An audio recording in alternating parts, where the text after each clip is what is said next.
বর্ণিত আছে।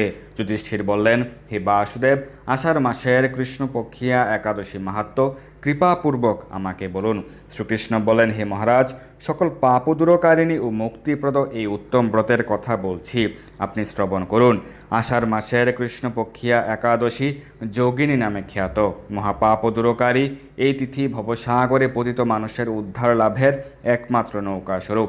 ব্রত পালনকারীদের পক্ষে এটি সর্বশ্রেষ্ঠ ব্রত বলে প্রসিদ্ধ। এই প্রসঙ্গে আপনাকে একটি পবিত্র পৌরাণিক কাহিনী বলছি।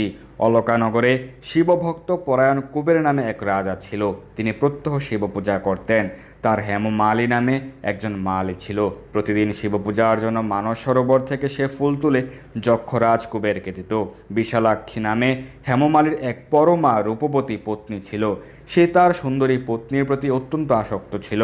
একদিন সে তার স্ত্রীর প্রতি কামাসক্ত হয়ে পড়ল। রাজভবন